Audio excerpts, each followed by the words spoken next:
अगला वीडियो देखिए पुण्यात्माओं, बंद दिमाग के सारे पट खोल देगा। डायरेक्ट परमात्मा ने कह दिया, डायरेक्ट सतगुरुदेव जी ने अपने मुख से डायरेक्ट कह दिया कि सतलोक में कौन बैठा है।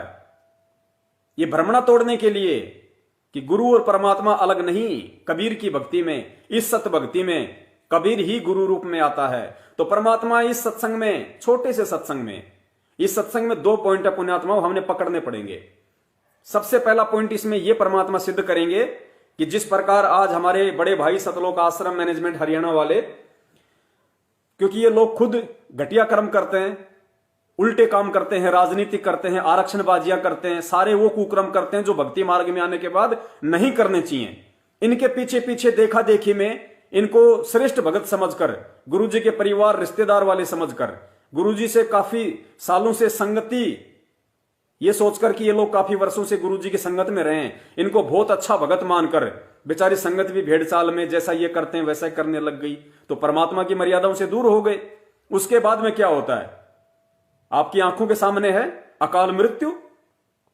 लोग इशार तारीखों पे जा रहे हैं, बस की बस टकरा जाती है, 13 लोग मर जाते हैं। अरे याद करो वो दिन जब गुरुदेव ने सत्संग में कहा था, जब राधा स्वामी वालों के सत्संग में एक पूरा परिवार जा रहा था, रास्ते में एक्सीडेंट हो गया था, तो गुरुदेव ने क्या कहा पता है कि कुछ नहीं है वहां पे, काल की भक्ति है। अगर कुछ पावर होती, भगवान होता तो उनको बचाता, क्योंकि वो भगवान के लिए जा रहे थे, सत्संग सुनने के लिए जा रहे थे। क्या उनका गुरु, क्या उनका भगवान इतना भी जानकार नहीं था कि मेरे बच्चे मेरे लिए आ रहे हैं? और जो भगवान की तरफ जो कदम बढ़ाते हैं, क्या उनका नाम खंड होता है फिर? तो पुण्यात्माओं अब क्या हुआ,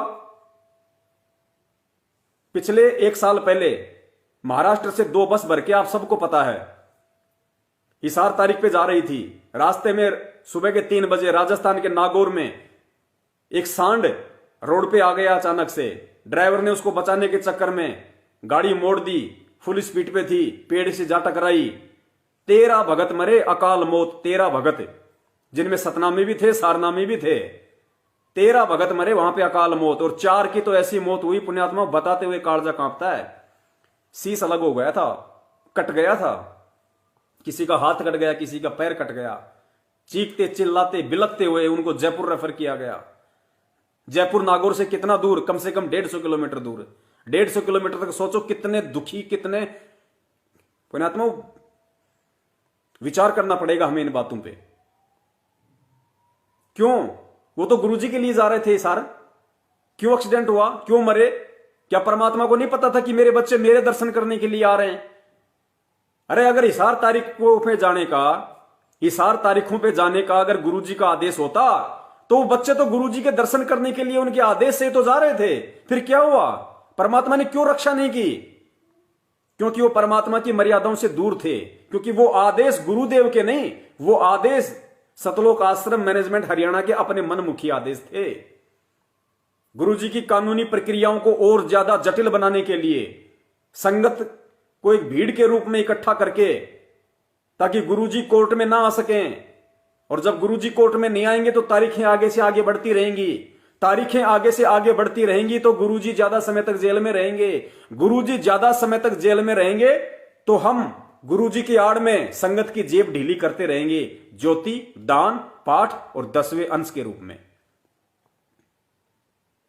तो इस सत्संग में शुरुआत में परमात्मा ने जो संकेत किया है वो ये किया है कि भगत की मौत कैसे होती है, भगत अपना शरीर कैसे छोड़ता है। अरे कबीर भगत की मौत अगर एक्सीडेंट में होगी, तड़प तड़प के होगी, अकाल मृत्यु होगी, तो उस भगत के पास भक्ति नहीं है, वो मर्यादाओं से दूर है। वरना परमात्मा तो कहते हैं पहुंचूंगा क्षण एक में जन अपने के काज, एक क्षण में पहुंच जाऊंगा। जब प्रहलाद भगत को होली में वहां लेके गए अग्नि में बैठाने के लिए, परमात्मा पहुंच गए क्षण में। द्रौपदी का चीर हरण करने लगे, परमात्मा क्षण में पहुंच गए। तो क्या आज नहीं पहुंच सकता था परमात्मा? वो अंतर्यामी मालिक क्या आज अपने बच्चों की रक्षा नहीं कर सकता था? जो 13 मरे थे एक साथ, शायद किसी भी सत्संगी के नहीं मरे होंगे आज तक।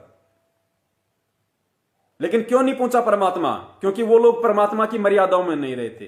वो समझ रहे थे अपने आप को कि हम मर्यादाओं में हैं, हम गुरुजी के दर्शनों के लिए हिसार जा रहे हैं। लेकिन भाई परमेश्वर का सबसे बड़ा आदेश, जैसा कि हम बार बार कहते हैं कि वर्तमान में परमात्मा का सबसे बड़ा अगर कोई आदेश है तो उनकी वाणी है, उनके सत्संग हैं।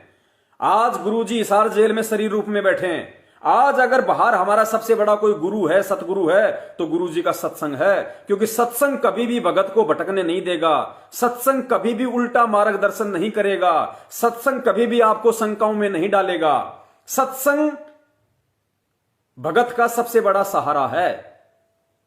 और जब कल को गुरुदेव यहां से चले जाएंगे, अपनी जो भी लीलामय तरीके से उन्होंने समय निर्धारित किया है, उसके बाद भी तो सत्संग ही रहेंगे। आने वाली आत्माएं जो अब कभी अपने गुरु जी को देखा ही नहीं होगा, कभी दर्शन ही नहीं किए होंगे, क्योंकि हजारों साल मार्ग चलेगा, गुरु जी तो रहेंगे नहीं हजारों साल इस शरीर में, बाकी तो जब चाहे जब प्रकट हो जाएं। तो आने वाली जो आत्माएं हैं 100 साल बाद, 150 साल बाद, उन्होंने तो अपने गुरु को देखा ही नहीं होगा, तो वो कैसे भक्ति करेंगी? वो सत्संग को आधार बना के, विश्वास बना के भक्ति करेंगी। तो पुण्यात्माओं, आज हमारा सबसे बड़ा अगर कोई गुरु है तो गुरु जी के सत्संग हैं, वो ज्ञान हमारा गुरु है।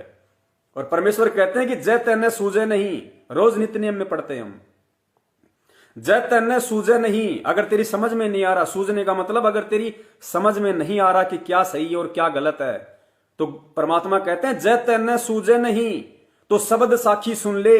मेरे जो शब्द और साखियां, मेरी जो वाणियां हैं वो सुन। जय तैन्ने सूझे नहीं तो शब्द साखी सुन ले। और साखी भूत संगीत है, जहां से लाओ ने, उन वाणियों से प्रेम करो, मेरे सत्संगों से प्रेम करो, उनसे ने करो। उनमें वो ज्ञान छुपा हुआ है, वो गहरा संकेत छुपा हुआ है कि तुम्हें क्या करना है, भगत की कैसी रहनी करनी होनी चाहिए, भगत को कैसा चलना चाहिए, कैसा उसकी दृष्टि होनी चाहिए, कैसा उसको उठना बैठना चाहिए, विपरीत परिस्थितियों में, संकट की घड़ी में भगत को किस तरीके से ज्ञान को आधार बना के उनका समाधान करना चाहिए। ये परमात्मा का सत्संग बताएगा हमें, क्योंकि सत्संग सच्चा मार्गदर्शक होता है। और यही मार खा गई 70% संगत, जो सत्संग को आधार ना बना के मैनेजमेंट को आधार बना बैठी। और मैनेजमेंट काल प्रेरित, तो काल प्रेरित लोग खुद भी उल्टे कर्म और संगत से भी उल्टे कर्म। पुण्यात्माओं, सोचने की बात है, जो आदमी बीजेपी को वोट नहीं देगा उसका कभी जिंदगी में नाम शुद्ध नहीं होगा। ऐसा घटिया आदेश आज तक के भक्ति इतिहास में नकली संतों ने भी नहीं दिया होगा। जो आदेश इन काल प्रेरित लोगों ने उस कबीर परमेश्वर का आदेश बता के संगत में दे दिया। तो इस सत्संग में परमात्मा सबसे पहला पॉइंट यह क्लियर कर रहे हैं कि कबीर भगत अपना शरीर कैसे छोड़ेगा। उदाहरण बहुत हैं। इंद्रमती का उदाहरण दिया परमात्मा ने। जब 80 साल की हो गई थी तो परमात्मा ने क्या कहा था कि बेटी चलेगी सतलोक? हां परमात्मा, चलो, बिल्कुल तैयार हूं। यानी भगत जब चाहेगा तब शरीर छोड़ेगा, वो शक्ति दे देगा परमात्मा, वो पावर दे देगा। जिस प्रकार फल होता है, गुरुदेव ने बताया कि जब आम पक जाएगा अपने आप टूट जाएगा। कच्चे आम को तोड़ोगे ना किसी काम का है, और बड़े ही टेढ़े तरीके से टूटता है, इतना जल्दी नहीं टूटता। तो 2 पॉइंट इस सत्संग में परमात्मा ने क्लियर किए हैं। एक कि मेरे भगत की मौत कैसे होगी, और दूसरा परमात्मा एक ऐसा उदाहरण दे रहे हैं, उसके बाद दास समझता है ज्यादा माथापच्ची करने की जरूरत नहीं है कि सतलोक में कौन बैठा है, वास्तव में असली कबीर कौन है, ज्यादा विचार करने की फिर जरूरत नहीं। बलजीत लहरी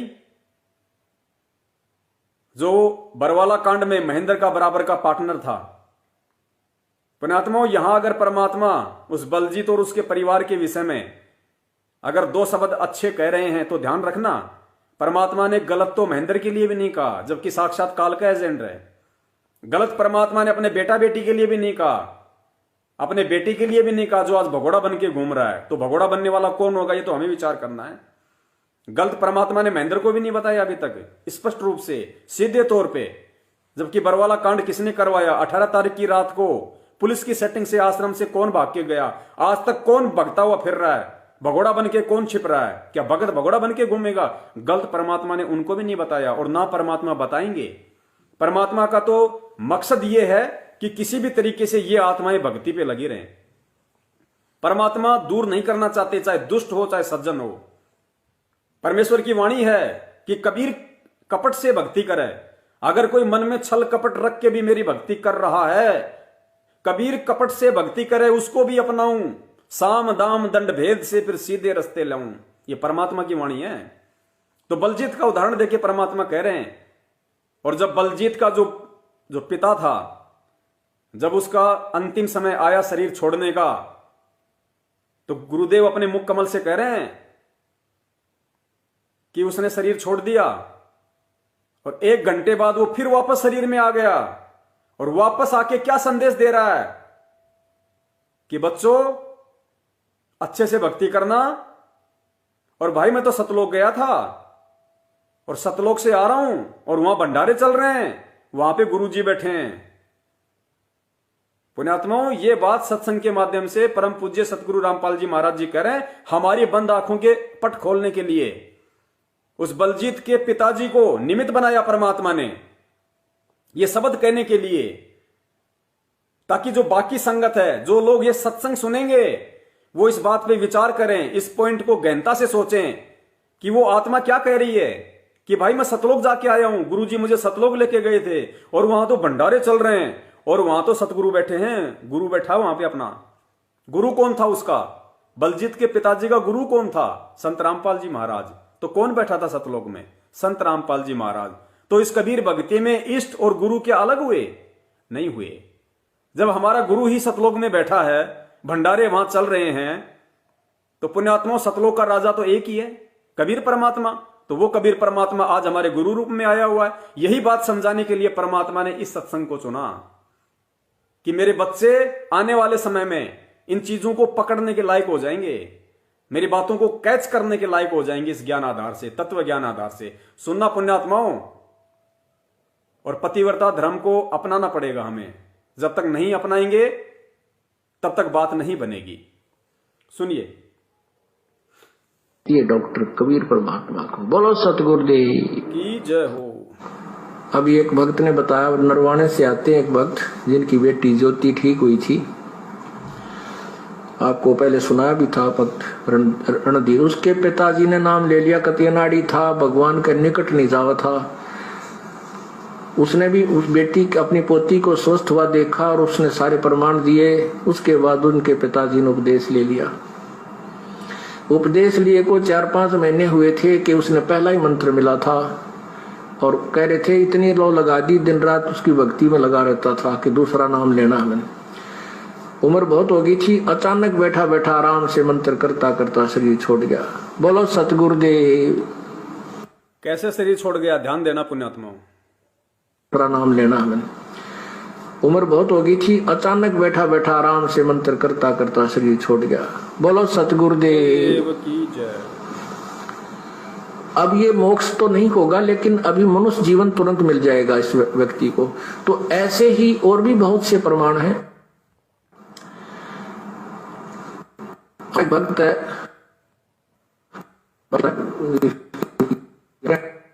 बलजीत दास वाले हैं, बरवाला के भक्त बलजीत दास, जिन्होंने यहाँ 1 एकड़ जमीन सबसे पहले उन्होंने दी थी आश्रम के लिए। इन्होंने नाम लिया, इनके पिताजी ने भी नाम ले लिया। बहुत अच्छी आत्मा थी, खूब भक्ति करी। तो अंत समय में उन्होंने आहार छोड़ दिया और शरीर बिल्कुल ठीक ठाक, कोई दिक्कत नहीं, और मंत्र करे खूब डट के। हम काशी गए हुए थे, उसको घर से यहाँ ले आए थे। वो घर इनका इधर नरवाना के आसपास है ना, उसके पास आप उधर है जींद में, जींद जिले में है गांव उनका, भूसला गांव है, भूसला खटखट के आसपास। तो वहां से अब पिताजी को, बाकी भाई वहां रहते हैं, ये यहाँ रहते हैं, यहाँ ले आए थे। तो मैं भी यहाँ आया। मेरे आते ही ने बोले गुरुजी आ जाएंगे जब शरीर छोड़ूंगा। तो शरीर में पुण्यात्माओं क्या कह रहे हैं परमात्मा यहाँ? बलजीत के पिताजी ने कहा कि जब गुरुजी आ जाएंगे तब शरीर छोड़ूंगा। विचार करना इन बातों पे। कबीर परमात्मा के भगत की कैसे मौत होती है, कैसे अपना शरीर छोड़ता है। परमात्मा इतनी पावर दे देगा, जब चाहेगा तब शरीर छोड़ेगा। संकेत सुनिए। रहते हैं, ये यहाँ रहते हैं, यहाँ ले आए थे। तो मैं भी यहाँ आया। मेरे आते ही ने बोले गुरुजी आ जाएंगे तब शरीर छोड़ दूंगा। गुरुजी आ जाएंगे तब शरीर छोड़ूंगा। और सतलोक आश्रम मैनेजमेंट हरियाणा, अगर मुंडका के सेफ्टी टैंक में जहरीली गैस से अगर भगत मर जाते हैं तो पीला पर्चा निकाल देते हैं कि सतलोक गए। फांसी खा के कोई मर जाता है तो सतलोक गए। जहर खा के कोई मर जाता है तो सतलोक गए। इस 8 तारीखों पे जाते हुए वो 13 भगत अकाल मौत मरे एक्सीडेंट में। पीला पर्चा निकाल दिया कि परमात्मा के सैनिक थे, सतलोक गए। पुण्यात्मा, प्रथम नाम वाला भी सतलोक गया, सतनाम वाला भी सतलोक गया, अकाल मृत्यु वाला भी सतलोक गया। अब आप विचार कर लेना, आप लोगों को कहां भ्रमित किया जा रहा है, कहां आपको गुरु के ज्ञान के विरुद्ध चलाया जा रहा है। यही काल की सबसे बड़ी चाल होती है। और काल ने सूक्ष्म रूप में मैनेजमेंट को अपने एजेंट रूप में यहां पे छोड़ रखा, क्योंकि राजनीति सत्सेवक नहीं, मैनेजमेंट करवा रहा है। और अगर गुरु का अगर आदेश होता इस तरीके से, अकाल मौत मरने वाले सतलोक अगर जाते, तो परमात्मा ये किस्से कहानियां ना बताते, ये संकेत ना करते कि सत भक्ति करने वालों का अंतिम समय में कैसे उनका शरीर छूटता है। और फिर उस बलजीत के पिताजी ने क्या बताया कि सतलोक में कौन बैठा है। ध्यान से सुनना उस पॉइंट को। पिताजी को, बाकी भाई वहां रहते हैं, ये यहाँ रहते हैं, यहाँ ले आए थे। तो मैं भी यहाँ आया। मेरे आते ही ने बोले गुरुजी आ जाएंगे तब शरीर छोड़ दूंगा। तो शरीर में हम वहां रुके रात ने और चले गए। अगले दिन वो कहने लगा भी महाराज जी आगे, और देखिए आगे गुरुजी जहाज ले रहे हैं, ये सामने गाड़ी ला दी, देखिए खड़ी। और भाई मैं जाऊं हूं, देखो मैं जा रहा हूं, सत साहेब न्यू कह के, और सारा परिवार बुला लिया और चले गए। बड़े आराम से शरीर छोड़ गए। वो फिर 1-8 घंटे के बाद फिर वापस आके कहने लगे भाई मैं सतलोक गया था बालको, और वहां भंडारे चल रहे हैं परमात्मा के, गुरुजी बैठे हैं, सतगुरु बैठे हैं, और मैं तो तुम्हें बताने के लिए आया हूं। एक दूध पिला। देखो क्या कह रहे हैं कि बच्चों मैं सतलोक गया था भाई, और वहां तो भंडारे चल रहे हैं, वहां गुरुजी बैठे हैं, सतगुरु बैठे हैं, और मैं तो तुम्हें बताने के लिए आया था। पुण्यात्मा, वो बताने के लिए वो नहीं आया। ये सारा खेल परमात्मा का है, गुरुजी का सारा खेल है। परमात्मा हम मंद बुद्धियों की आंखें खोलने के लिए कि तुम गुरु को क्या समझ रहे हो, परमात्मा किसको मान रहे हो। तो बलजीत के पिता को परमात्मा ने माध्यम बनाया। उसने तो शरीर छोड़ दिया था, वो नहीं आ सकता वापस। कबीर परमेश्वर स्वयं हमारे गुरुदेव बलजीत के पिता के रूप में वापस आए और ये संदेशा दिया। ये संदेशा नहीं बताया किसी ने, लेकिन आज ये ठीक का समय था। ठीक के समय पे ही परमात्मा सारे रहस्य उजागर करवाते हैं। तो खुद गुरुदेव ने बलजीत के पिताजी का रूप बना के और ये संदेशा दिया कि भाई सतलोक में गुरुजी बैठे हैं, सतगुरु बैठे हैं, वहां पे भंडारे चल रहे हैं। पुण्यात्माओं, अब और परमात्मा कैसे समझाएंगे? हनुमान जी की तरह छाती फाड़ के नहीं दिखाएंगे कि देखो ये सतलोक रहा और ये मैं वहां बैठा हुआ और मैं ही यहां पे आया हूं। शिक्षा और तत्व ज्ञान, ये 2 सबसे बड़े इंपॉर्टेंट जो टॉपिक हैं परमात्मा ने इसीलिए दिए हमें।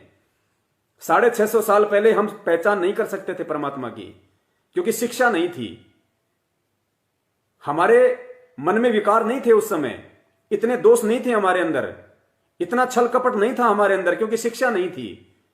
लेकिन शिक्षा ना होने की वजह से हम धर्मशास्त्रों को नहीं पढ़ पाए, गुरु की बातों पे यकीन नहीं कर पाए। लोगों ने कह दिया अरे काहे का गुरु, तेरा गुरु, ये देख शास्त्र तो संस्कृत में लिखे हैं, तेरा गुरु तो अनपढ़ है, जानता तो नहीं संस्कृत क्या होती है, इसको क्या पता कौन भगवान है, क्या भक्ति है। हमने मान लिया, हाँ यार बात तो सही है, वेद तो संस्कृत में लिखे हैं, गीता जी संस्कृत में लिखी है, गुरु जी अपने अनपढ़ हैं, जुलाए परिवार में है। तो हमने विश्वास नहीं किया उस समय गुरु की बातों पे, उन पंडितों की बातों पे हमने विश्वास कर लिया, उनकी झूठ पे, उनकी उआबाई पे। इसलिए परमात्मा ने आज हमें शिक्षा दी कि शिक्षा से इनके पाप कर्म भी धोऊंगा, इनके मन की गंदी वृत्ति को भी साफ करूंगा। और शास्त्रों को पढ़ा पढ़ा के कि 650 साल पहले तो मैं अनपढ़ था, मुझे नहीं पता था। वैसे तो मालिक सर्वज्ञ होते हैं, पूरी दुनिया को वो पाठ पढ़ाते हैं, सारी भाषाओं के जानकार होते हैं कि भाई उस समय तो मुझे नहीं था अक्षर ज्ञान, लेकिन आज तो मैं इंजीनियर बन के आया हूं, इंजीनियर बन के, और ठोक के ज्ञान दे रहा हूं, दिखा दिखा के दे रहा हूं, डिक्शनरियों से दिखा दिखा के दे रहा हूं। तो आज तो पहचान कर लो मेरी कि मैं कौन हूं। तो सुनो ध्यान से, परमेश्वर क्या कह रहे हैं कि सतलोक में गुरु जी बैठे हैं, सतगुरु बैठे हैं। पुण्यात्माओं, ये शब्द सुनने के बाद भी क्या आपके मन में शंका होगी कि इष्ट और गुरु अलग अलग हैं? क्या अब भी आप मानेंगे कि गुरु और इष्ट दोनों अलग अलग होते हैं? क्या अभी भी आप कबीर प्रकट दिवस मनाओगे? क्या अभी भी आप गुरु जी का जन्मदिन मनाओगे? ये विचार आपने एंड में करना पड़ेगा। वीडियो बहुत लंबा, ध्यान रखना पुण्यात्माओं। एडी से चोटी तक आज परमात्मा सारा भ्रम निवारण करवा देंगे, धैर्य बनाए रखना। और बीच में हमारा वीडियो डिस्कनेक्ट हो गया, कोई बात नहीं, हम दोनों को जोड़ के यूट्यूब पे डालेंगे और यूट्यूब वाली वीडियो की हमने फिर ज्यादा से ज्यादा सेवा करनी है। हमारे भाई बहनों तक ज्यादा से ज्यादा फिर ये संदेश हमने पहुंचाना है। एक बार दोबारा सुनो परमात्मा की वचन।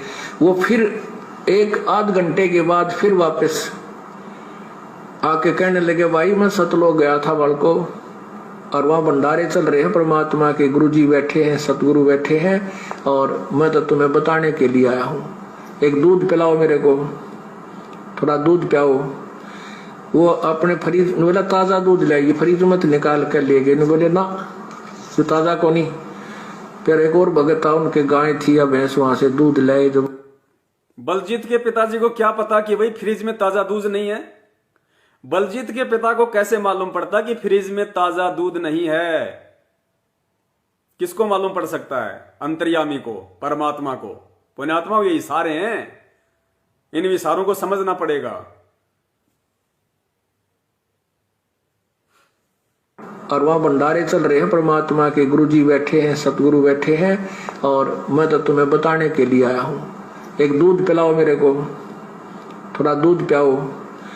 वो अपने फ्रिज बोला ताजा दूध लाइए, फ्रिज मत निकाल कर ले गए। बोले ना तो ताजा को नहीं। फिर एक और भगत था, उनके गाय थी या भैंस, वहां से दूध लाए। जब एक कटोरी दूध पी कर बोला, भाई मैं चाला बच्चों लगे रही हो, ये पूर्ण मार्ग है, पूर्ण परमात्मा आए है। उस दिन के बच्चों लगे रहियो, ये पूर्ण मार्ग है, पूर्ण परमात्मा आए हैं। कौन है फिर पूर्ण परमात्मा? कबीर जी पूर्ण परमात्मा है। और क्या बोल रहे हैं कि बच्चों लगे रहियो, ये पूर्ण मार्ग है और पूर्ण परमात्मा आए हुए हैं। पुण्यात्माओं, ये बातें गुरु जी अपने मुख कमल से बोल रहे हैं। आज हमने आंखें खोल लेनी चाहिए। सतगुरु सत्संगों में ही संकेत करेगा, इशारे करेगा। जिस प्रकार 650 साल पहले गणिका माई को मैनेजमेंट के द्वारा परेशान किया जाता था, उसको गंदी कहा जाता था कि तू गुरु जी की बदनामी करवाएगी। परमात्मा ने, वो अंतर्यामी थे, उनको सब पता था कि कौन परेशान कर रहा है। परेशान करने से पहले भी मालिक को मालूम था कि कौन इसे परेशान करेगा।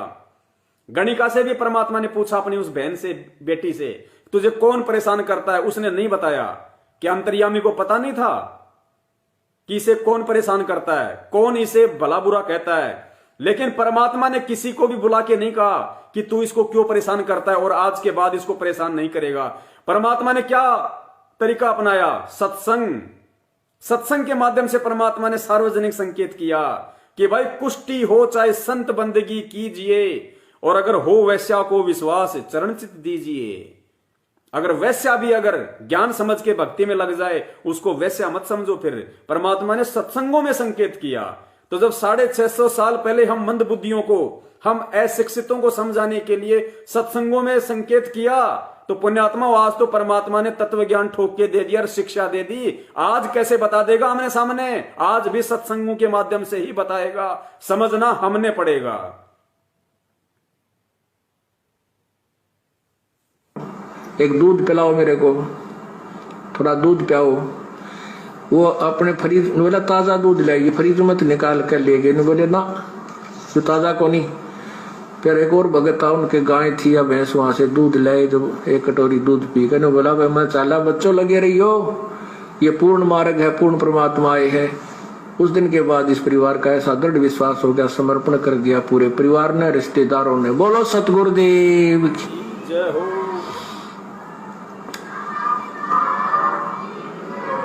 सत साहिब।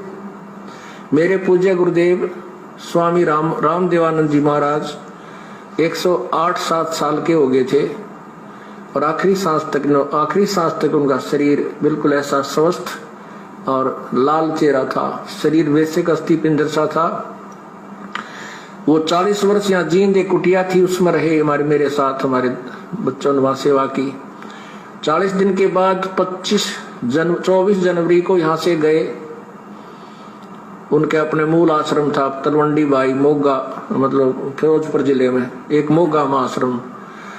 तलवंडी भाई गए 24 तारीख को, हमारे भक्त वहां छोड़ के आए, सेवक वहां हमारे साथ उनके साथ रहते। 25 को विश्राम किया, 26 को दिन में 10 बजे अपना सुमन करते करते ऐसे आराम से बैठे बैठे और शरीर छोड़ के। बोलो सतगुरुदेव की जय हो। पुण्यात्माओं, भक्ति इसलिए की जाती है कि हमारे घर में सुख रहे, अंत समय सुथरा बीते। भक्ति इसीलिए की जाती है कि हमारे घर में सुख रहे और अंत समय सुथरा बीते, अंत समय अच्छा हो। तो बताओ भाई, आज संगत में जो अकाल मौतें हो रही है सारनामियों की, एक्सीडेंट में तड़प तड़प के मर रहे हैं, ना तो उनके घर में सुख शांति रही और ना उनका खुद का जीवन सुथरा बीता अंत का। तो बताओ फिर भगवान में गलती या भगत में गलती? तो भाई ये गलती भक्तों की है, भगवान की नहीं है। परमात्मा का विधान है, परमात्मा ने विधान बना के छोड़ रखा है। जिस प्रकार परमात्मा ने विधान बना दिया, और आपको पिछले लाइव में परमात्मा का एक 2 मिनट का सत्संग सुनाया था, जिसमें परमात्मा खुद कह रहे हैं कि परमात्मा ने अपना विधान बना दिया, उसके बाद परमात्मा सिर में दर्द नहीं रखता। मालिक ने विधान बना दिया, माता पिता के संयोग से एक पानी की बूंद से पेट में बच्चा बनेगा, दूसरे महीने में ऐसा होगा, तीसरे महीने में ऐसा होगा, चौथे महीने में उसमें आत्मा प्रवेश करेगी, उसकी हड्डियां बनेगी, आंख बनेगी, कान बनेगी, 9वें महीने बिल्कुल बच्चा परिपक्व हो जाएगा, मां के गर्भ से बाहर आ जाएगा। तो ये परमात्मा ने एक विधान बना के छोड़ दिया, सबके साथ ऐसा ही होगा। परमात्मा सिर में दर्द नहीं लगता, परमात्मा देखता नहीं रहता कि अभी इसका बना कि नहीं बना। परमात्मा ने बीज बना दिया, आम का, घिया का, किसी भी चीज का, उसमें परमात्मा ने वो गुण डाल दिया, वो आदेश डाल दिया, उसी अनुसार वो बड़ा होगा, फल लगेंगे, फूल लगेंगे, कितनी उसकी उम्र है, सब कुछ विधान बना दिया। ठीक इसी प्रकार परमात्मा ने भक्ति का विधान बना दिया, और भक्ति का विधान बना के परमात्मा ने कह दिया कि भाई जो गुरु वचन पे डट गए कट गए फंद 84 के। और परमात्मा ने सारा सिस्टम बता दिया, सत्संगों के माध्यम से हमें समझा दिया, दिन रात आंखें फाड़ फाड़ के हमारे को जगा दिया। उसके बाद भी अगर हम गलती करेंगे, उस परमात्मा के सत्संगों को आधार ना बना के, परमात्मा के वचनों पे विश्वास ना करके अगर हम पीले पर्चे को अपना बाप बना लेंगे, तो उस बाप ने संगत की क्या हालत कर दी आज आप सबके सामने है। जिस आदमी ने पीले पर्चे को अपना बाप बनाया, उस बाप ने सबको नरक में डाल दिया। कैसी कैसी दुर्गतियां संगत की हो रही है उस पीले पर्चे के कारण, क्योंकि पीले पर्चे को ही उन्होंने अपना गुरु मान लिया, मैनेजमेंट को ही अपना भगवान मान लिया, मैनेजमेंट को ही अपना गुरु मान लिया। अरे भैया, भक्ति मार्ग में जो जिसके आदेश मानेगा वही तो उसका गुरु होता है। तो सत्सेवकों को छोड़ के 70% संगत ने किसके आदेश माने? पीले पर्चे के। पीला पर्चा कौन निकाल रहा? मैनेजमेंट, महेंद्र। तो संगत का गुरु कौन हुआ? मैनेजमेंट। तो भाई ये मैनेजमेंट जो संगत ने अपना गुरु बना लिया ना, इस गुरु में वो पावर नहीं है जो भक्तों के कर्म सुधार दे और भक्तों के प्रारब्ध में जो संकट हो, जो अकाल मृत्यु हो, उनको टाल दे। मैनेजमेंट नहीं टाल सकता। तो वापस असली गुरु को पकड़ो। जो गलतियां आप लोगों ने 4-5 वर्षों में की हैं, बार बार की हैं, आरक्षणबाजी करके, राजनीति करके, गुरु को घर पे दंडवत करके समय याचना मांगो और आगे से प्रतिज्ञा कर लो कि परमेश्वर जब तक आप हिसार जेल से बाहर नहीं आ जाओगे, किसी भी नामदान केंद्र का, किसी भी फर्जी नामदान केंद्र की शकल तक नहीं देखूंगा, किसी भी व्यक्ति को आपके अलावा ज्योति पाठ दान 10वें अंश का पैसा नहीं दूंगा, और परमेश्वर जो आपने भक्ति विधि बताई है उसी विधि से भक्ति करूंगा, और संपर्क भी केवल उसी भगत से करूंगा, संगति भी उसी भगत के करूंगा जो आपके ज्ञान को आधार बना के चलेगा, अन्यथा नहीं। चाहे सत्सेवक हो, चाहे मैनेजमेंट वाले हो। तन मन शीस ईस अपने पे, तन मन शीस ईस अपने पे, पहले में चोट चढ़ावे जब कोई राम भक्त गत पावे हो जी, जब कोई राम भक्त गत पावे हो जी। तन मन शीस ईस अपने पे, तन मन शीस ईस अपने पे, पहले में चोट चढ़ावे जब कोई राम भक्त गत पावे हो जी, जब कोई राम भगत गत पावे हो जी। भाई सतगुरु तिलक अजप्पा माला युक्त जटा रखवावे। सतगुरु तिलक अजप्पा माला युक्त जटा रखवावे। जत को पीन सत का चोला भीतर बेख बनावे। जब कोई राम भगत गत पावे हो जी। जब कोई राम भगत गत पावे हो जी। भाई लोक लाज मर्याद जगत की तरण जो तोड़े बगावे। लोक लाज